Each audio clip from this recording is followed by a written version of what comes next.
this. You want to make sure that you're actively listening to the speaker, especially as we are closing out the school year and we're getting closer and closer to testing, right? You want to make sure you're staying locked in to your awesome teachers and understanding what you're doing in class so that you can get everything you can here in the last couple of weeks. Number two, you're keeping your hands and feet to yourself, making sure that you're practicing self-control. That's where that comes from, practicing that self-control piece of making sure your hands and feet stay to yourself.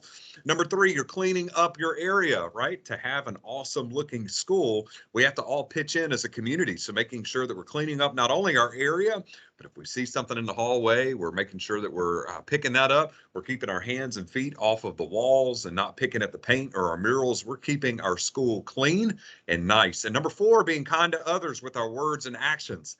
That one doesn't need any further explanation. We know what that means. And number five, do your best every single day. Want to make sure that you're doing your best.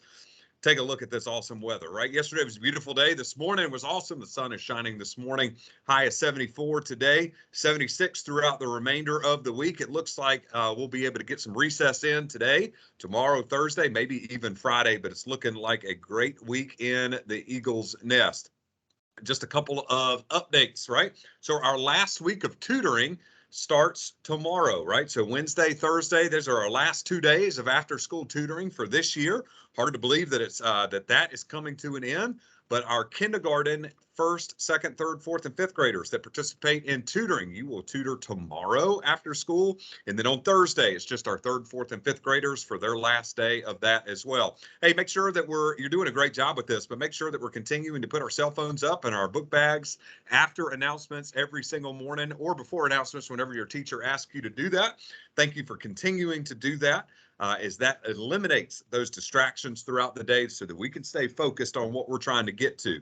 And then right behind me here, testing begins here very, very, very soon, right? So second grade is coming up here very soon, then followed by first grade kindergarten, and we get some third, fourth, and fifth graders in. So scholars of the week, right? That's what you really want to head after and to be.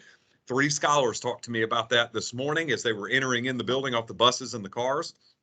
Only 21 school days left. The great thing about that is there's still a couple more Fridays, 3 to 4 to be exact, so that you can become a Scholar of the Week.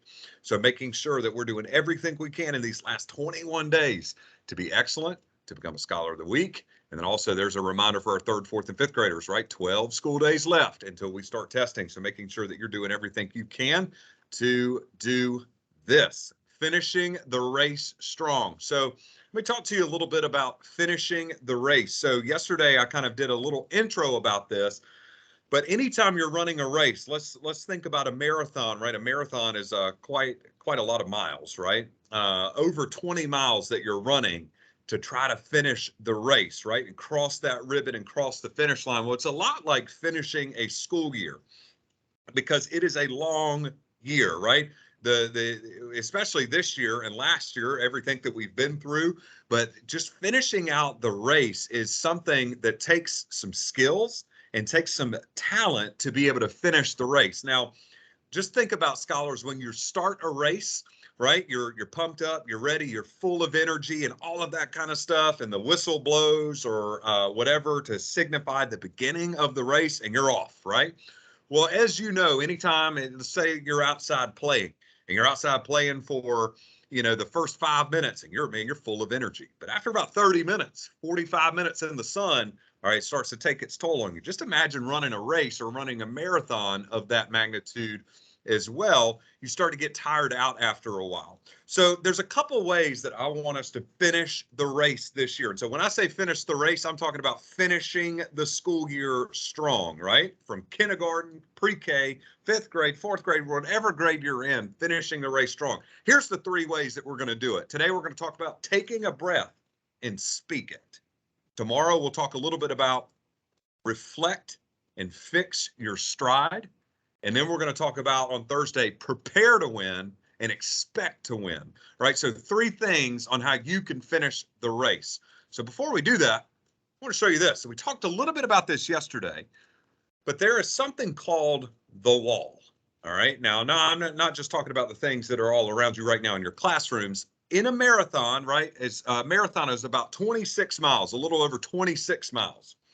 But the wall is something that you hit both physically and mentally around mile 20. It happens to pretty much every runner, right? Because it's towards the end of the race. It's that last little bit that you have. And what does your body begin to do? Well, if you're tired, well, your body, of course, begins to feel exhausted. And if your body's tired, well, then this muscle right here, not your forehead, but inside your brain, becomes tired as well. And when your mind becomes tired, your mind begins to not be as sharp. And so it tells you things like, oh man, let's just sit down for a minute. Let's just drink some water. Let's sit over here. Let's let other people pass us. I can't finish this race. Oh my goodness, what are we doing right now? My legs can't do this. I can't run any further.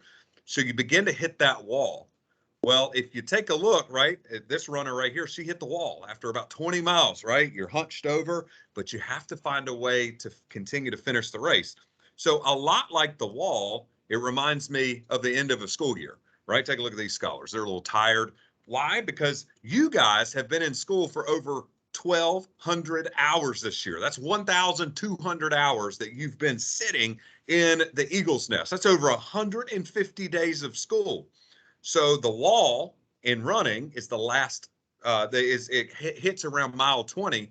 Well, the wall here in school are the last 20 days, where it's like, man, we've put so much work in, but now my brain's starting to get a little tired right before testing.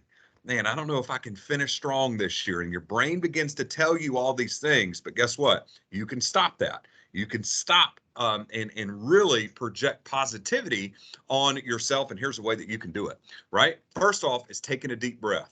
When you pace your breathing, as a runner, you can run further, right? So if you're huffing and puffing, right, that's not going to really get you where you need. But if you can pace your breathe in and breathe out, it's the same when you get nervous about something. If you get nervous, I tell my son all the time, he's almost 5 years old. He gets upset a lot. And I say, hey, I just want you to take a deep breath. Let's focus on our breathing. And he'll sit there and go, now, you don't have to be as elaborate as that. You can simply do it without anybody even hearing you, but breathing calms you down. It calms your heart rate down. When your heart rate goes down, then you're able to focus a little bit more. You're not as antsy. You're not looking around, right? Your brain's not as fatigued, right? So just like a runner has to, when they hit the wall, they have to focus on their breathing. Just like we do as scholars when we get to the end of the school year. We're not going to freak out about end of grade testing. We're not going to freak out about any of that kind of stuff because we're going to take and pace our breathing. The second thing is believing in yourself. If I'm running a marathon, I'm going to be honest with you. If I'm running a marathon and I've run 20 miles and I've only got 6 left, I'm going to finish the race because I'm thinking to myself, I've already run 20. What is 6 more?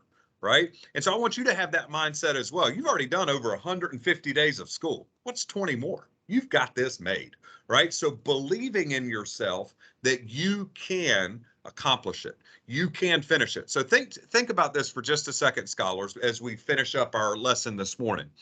If you are telling yourself you can't do something, then guess what? You're probably not going to do it. But if you tell yourself that you can do it and you put the work in to make it happen, you're more than likely going to make it happen, right? So your brain, the thing between your ears, is a very powerful tool and a very powerful muscle. Use it to your advantage, right? And last but not least, let me get out of the way so you can see it. Don't look around at other runners. Focus on your finish and your success. A lot of the times we look around at everybody else. Hey, what are they doing? What are they doing? Oh, they have this. They have this. Oh, man, I wish I had this. Stop focusing on everybody else and focus on you. Right? Because when you're running a marathon, guess what? You're not running for anybody else. You're running for yourself. When you're taking your tests here in the next couple of days and weeks, you're not taking it for anybody else. You're taking it for yourself, right? And so when you go to school each day, you're not going for somebody else. You're going for yourself. So don't look around at other runners. Focus on your finish and your success. We will continue to talk about this tomorrow. But one thing I want you to do today is continue to believe in yourself, like we just talked about. Pace your breathing as we finish strong so that we don't hit that wall. And I want you to know something as an eagle. As we close out today, I want you to see this quote. It says, all birds find shelter during a rain, but eagles avoid rain by flying above the clouds. So just a quick 15-second thing. This is a true story, right? This is a true thing. Eagles' wings are so expansive and strong and big that they fly into a thunderstorm and the wind projects them above the thunderstorm. Eagles can fly higher than almost any bird on earth, and they fly above the thunderstorm because they finish strong. Guess what you are? You're a scholar and you're an eagle. And so making sure that you're flying above the rain and you're flying and finishing strong and not letting that wall hit you, and making sure that it stops you from doing and finishing the school year strong. Hey, at 7:40, you're going to finish the school year strong because today's going to be a great day for you. So make sure you're putting the effort in today. It's 7:40. Looking forward to seeing you in action today. Get after it today. Have a fantastic day following the Fairview 5 and making sure that you're breathing and pacing yourself to finish the school year strong. Remember to be great because you are great. Have an awesome Tuesday.